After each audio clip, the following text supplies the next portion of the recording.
వేదనను బట్టి పండ్లు అయ్యో పరలోకమందున్న దేవుని దూషించరు గాని తమ క్రియలను వారు ఏం చదవండి మారు మనసు పొందిన వారు కాలమవుతున్నారంట. ప్రియ దేవుని సంగమా, ఎవరైనా ఇంకా అలాంటి వారు ఉన్నారేమో ఈ ప్రాంతంలో కానీ చుట్టుపక్కల కానీ మైకి ద్వారా ఎక్కడైనా వింటున్నారేమో.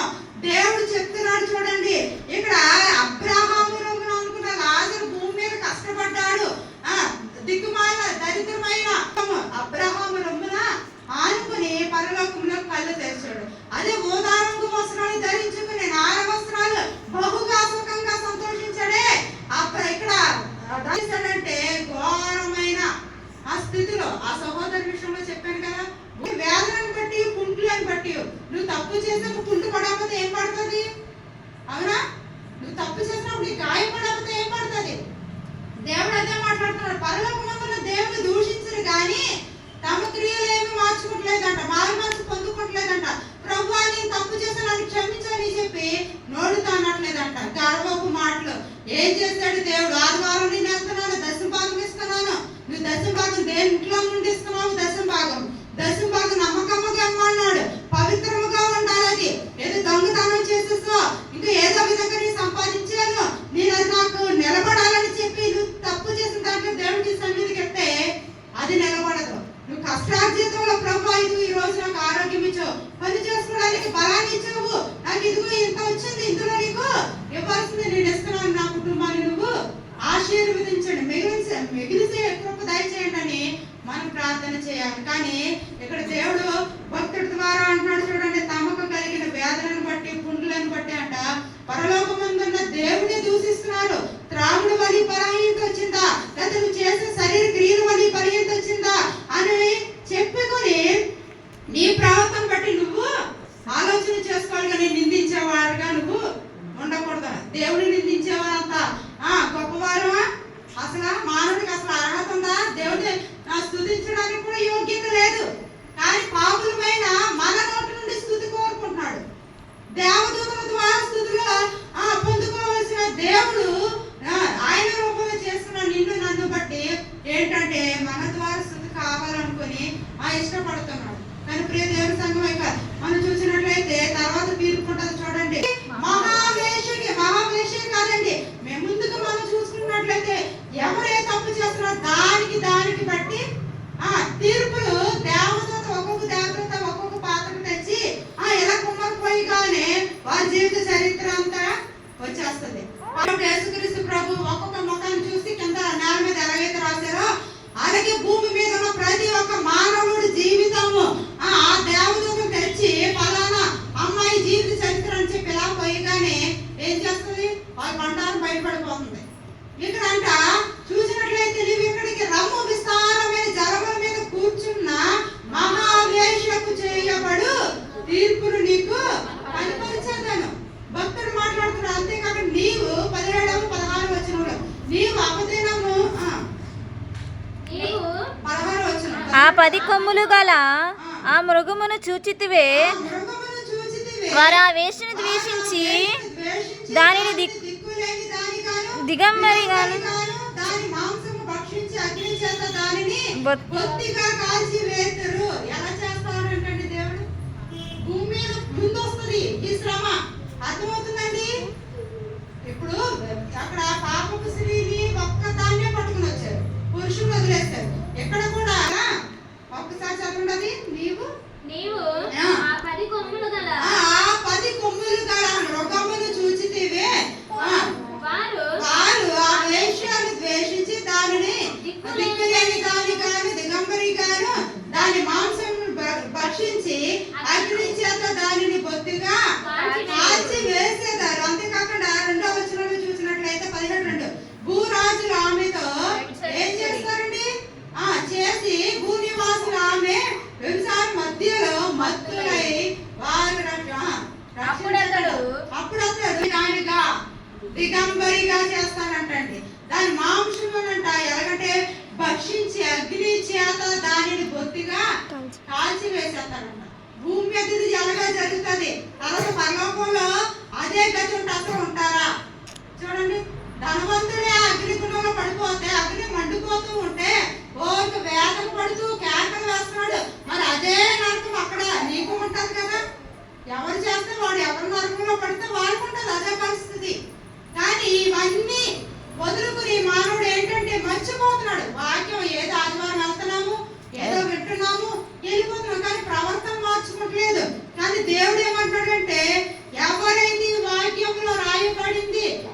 విని దాని ప్రకారంగా గ్రహించి నడుచుకున్న వాడే జీవ గ్రంథంలో పేరుంటది. ఎప్పుడైతే జీవ గ్రంథంలో పేరు లేకుండా ఉన్నారో వారికి ఏంటంటే నిత్య అగ్నిలో మండుచుండ అగ్నిగుండంలో పడివేస్తానని చెప్పి ఎవరి పేరైనా జీవ గ్రంథంలో వ్రాయబడినట్టు కనబడని ఎడల వాడు అగ్నిగుండంలో ప్రవేశించబడతామని చెప్పేసి దేవుడు మాట్లాడుతున్నాడు. ప్రియ దేవుని సంఘం, అందులోనికి మనం వెళ్ళకుండా ఉండాలంటే నినివే పట్టణస్తులు మనం చూడొచ్చు. సరి చేసుకోవడమే కాకుండాను ఇష్టం వచ్చినట్టు తింటూ త్రాగుతూ ఉన్నప్పుడంట అక్కడ దేవుడు ప్రకటించినప్పుడంట అక్కడ యోనా వెళ్ళి కాబట్టి యోనా లేచి మూడో వచనంలో కాబట్టి యోనా లేచి యెహోవా సెలవిచ్చిన ఆజ్ఞ ప్రకారము నినివే పట్టణస్తులు 3 దినాలు ప్రయాణం అంత దూరం పోయి అక్కడ అంటే సువార్త ఎన్ని రోజులు అంటే 40 రోజులలో నాశనం కాబోతుందని చెప్పి ఒకే ఒక్క రోజు 3 రోజులు ప్రయాణం మనం చేస్తే ఎంత దూరం వెళ్తామండి? ఒంగోలంత వెళ్తామా? ఇంకెక్కువ. ఇదిగో మహావేష లాంటి వారు ఈ పట్టణంలో ఉన్నారు. మహా దుర్మార్గులు, మహా దోషులు అందరూ ఇక్కడ ఉన్నారు కనుక, పాపులు ఉన్నారు కనుక దేవుని ఉగ్రత ఈ పట్టణం మీదకి రాబోతుంది కనుక మీ మనసులు కట్టుకొని మీ ప్రవర్తనని విడిచిపెట్టి దేవుడికి లోబడితే గాని మీకు క్షమాపణ ఉండదని చెప్పి అక్కడ యోనా ద్వారా ఏం చేస్తున్నాడండి? ప్రకటన చేసినప్పుడు అంట 5వ వచనంలో సింహాసనం మీద కూడా దిగవలసిన అవసరమే లేదు. ఆజ్ఞ ఇస్తే చాలు, అరే ఇదిగో పట్టణం మీదకి దోషం వచ్చేస్తుందంట, మీరందరూ ఏం చేయాలంటే ఉపవాసం ఉండండి రా పొద్దు నుండి సాయంత్రం వరకు, ఏ పనులు చేయకండి అని చెప్పేసి ఆజ్ఞ వేసి ఆయన ఏంటి సింహాసనం మీద కూర్చుని చూడాలి. కానీ ఈయన ఏం చేస్తున్నాడంటే అక్కడ సింహాసనాన్ని వదిలిపెట్టి రాజ వస్త్రాలను విడిచిపెట్టి ఏంటంటే అక్కడ ఏం చేస్తున్నాడంటే గోనె పట్ట కట్టుకుని బూడిదలో కూర్చుని తనతో పాటు మంత్రులను అధిపతులను ఎవరున్నారో వాళ్ళందరినీ తనతో పాటు కూర్చోబెట్టి ఏం చేస్తున్నాడండి? అంతేకాకుండా పశువులతో కూడా పడి ఉంటున్నారేమో అటువంటి వారిని విడిపించి ప్రభు అని చెప్పి వారి నిమిత్తం ఈ రాజు ఆ పట్టణ నిమిత్తం ఉపవాసం ఉన్నట్టుగా నీ పక్కన ఉన్న వారి గురించి, నీ స్నేహితుల గురించి, లేదా అందులో ఉన్న వారి గురించి ఏం చేయాలండి?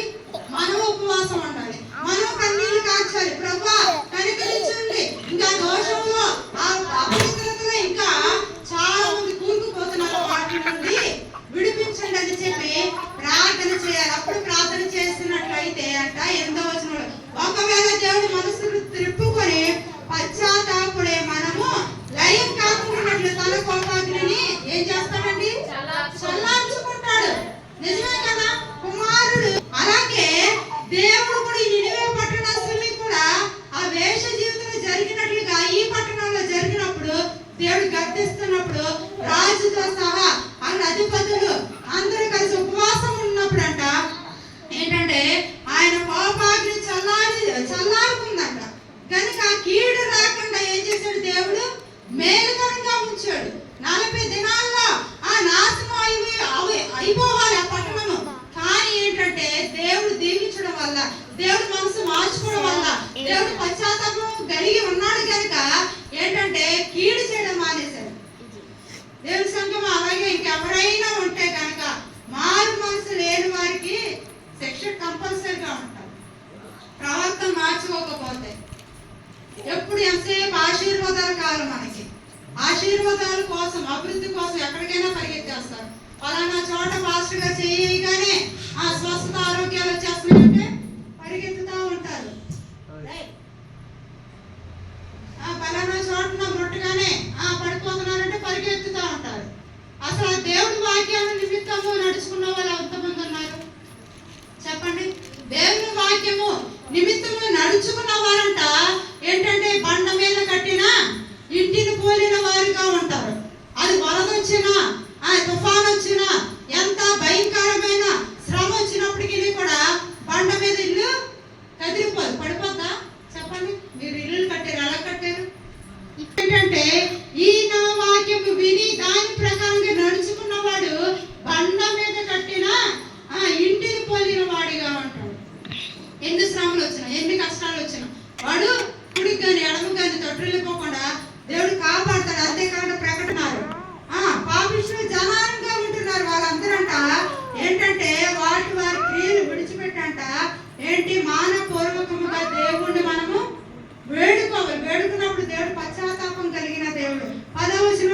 చూసినట్లయితే నినివే వారు ఈ నినివే వారు తమ చెడు నడతలను మానుకొనగా మానుకొనగా వారు చేయుచున్న క్రియలను చేయుచున్న క్రియలను క్రియలను దేవుడు చూచి దేవుడు చూచి పశ్చాత్తాపుడై పశ్చాత్తాపము కలిగి వారికి చేయుదనని వారికి చేయుదునని తాను మాట ఇచ్చిన వారికి మాట ఇచ్చిన కీడు చేయక మానెను పని చేయక మానే మానివేసి మేలులతో దేవుడు నింపివేశాడంటండి.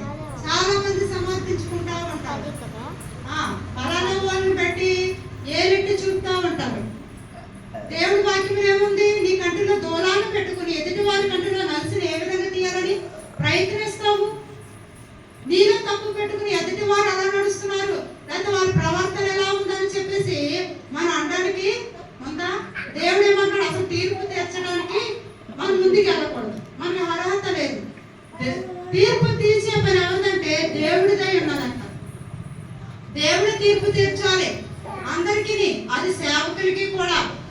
ఒకసారి నేను ఆలోచించుకున్నాను, వాళ్ళు తప్పు చేస్తారు, వీళ్ళు తప్పు చేస్తారు. ఇక నిలబడిన వారికి కూడా తీర్పులో నిలబడే అధికారంలో ఉంటుంది. ఆ తీర్పుల నుండి మేము కూడా రావాలి, మా ప్రవర్తన కూడా మేము సరి చేసుకోవాలి. కనుక దేవుడు ఏమంటాడు? తీర్పు తీర్చే పని నీది కాదు. ఎదుటి వారిని ఏలెత్తి చూపే ముందు నీకు ఆ 3,000 ముందు తిరిగి చూస్తూ ఉంటాయి. ఒకవేళ వాళ్ళ వైపు చూస్తూ ఉంటారు, చూపిస్తారు, ఇదిగో పలానా వాళ్ళు ఆ పని చేస్తున్నారు, పలానా వాళ్ళు ఇదే చేస్తున్నారు. ఏలు పెట్టి చూపించినప్పుడు నీకు ముందు 3,000 చూస్తున్నాయి. నీ ప్రవర్తన మార్చుకున్నావా? వాళ్ళు చేయక ముందు నుండి నువ్వు ఆ పనిలో ఉంటున్నావేమో, ఆ తప్పుడు క్రియలను నడుస్తున్నావేమో. కానీ నీ ప్రవర్తన సరి చేసుకోకుండాను ఎదుటి వారి ప్రవర్తన కోసం ఎలా సరి చేస్తున్నావు నువ్వు?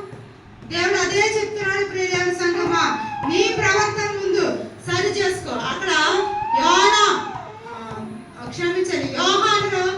బాప్తిసం ఇచ్చే యోహాను విషయంలో కూడా మనం చూసినట్లయితే ఆయన పరిచర్య చేస్తున్న కాలంలో అక్కడ ఒక అధికారి ఉన్నాడు. ఆయన అధికారం ఉన్నప్పుడు తన ఎవరు అన్న భార్యను తీసి తెచ్చుకున్నాడని చెప్పి హేరోదియా, ఆయన పేరు హేరోదు, ఆవిడ పేరు హేరోదియా.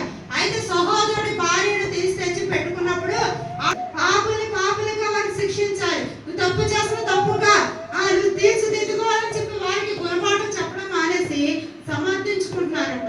అటువంటి వారు ఇంకా మీలో ఉన్నారు అని చెప్పి భక్తుడు అంటున్నాడు. ఇంకా ఎవరైనా అలా సమర్థించుకునే వాళ్ళుగా ఉంటే గనక పిల్లల విషయంలో కానీ ఎవరి విషయంలోనే కానీ దేవుడు ఎందుకు మాట్లాడాడంటే, పోయిన వారంలో ఒక అబ్బాయి వచ్చి నాకు ఇలాగ చెప్తున్నాడు, అక్క నేను ఇలా చేస్తున్నాను అది ఇది అని చెప్తున్నాడు. నాకే వచ్చి చెప్తున్నాడు, ఎంత గొప్ప చెప్తున్నాడు. చెప్పినప్పుడు నేను ఎరా నువ్వు చేసే పని చాలా తప్పు, ఎవరో చేస్తున్నారేమో చేయనివి, కానీ నువ్వు ఆ పనిలో చేయకూడదు. అలాంటి పనులు చేస్తానికి దేవుడు దీవెనవడు, నీకు మంచి పని దేవుడు ఇస్తాడు, నువ్వు మంచిగా బ్రతుకు, ప్రార్థన చేద్దాం, చర్చికి మానుకుంటారా అని చెప్పడం నా వంతు నేను అలాగే చెప్పాను. కానీ అలా విన్న అబ్బాయి నడుచుకుంటే దేవుడు దీవెన కంపల్సరిగా ఇస్తాడు. నడుచుకోకపోతే ఇక్కడ అన్నాం కదా, వేషి ఏ విధంగా గోధుమ పడిందో ఆ విధంగానే విస్తార జనముల మధ్య కూర్చున్న మహావేషము చేయబడిన తీర్పును కనుక్కున్నారంటే ఎలాగండి? వేషాన్ని ద్వేషించి దానిని దిక్కులేని దానిగాను దిగంబరిగాను దాని మాంసం భక్షించి అగ్ని చేత దానిని బొత్తిగా కాల్చివేత భూరాజులు ఆమెతో కూడా ఏమంటారంటే నవ్వుకుంటారు. అప్పుడు వాళ్ళతోనే పాపం చేసినప్పుడు వాళ్ళకి శిక్ష పడాలి కదా. వాళ్ళు ఏమనుకుంటారంటే ముందు తనకు పడింది, బాగా తప్పు చేసింది కనుక శిక్ష పడిందని చెప్పి వాళ్ళు కూడా నవ్వుకుంటారు. కానీ వారి శిక్షణ వారికి ఉంటుంది, కాకపోతే కొంతమంది వెనక ఉంటుంది తీర్పు. అంటే కనుక తప్పనిసరిగా తీర్పు ఉంటుంది కనుక అన్యాయం చేయవాడు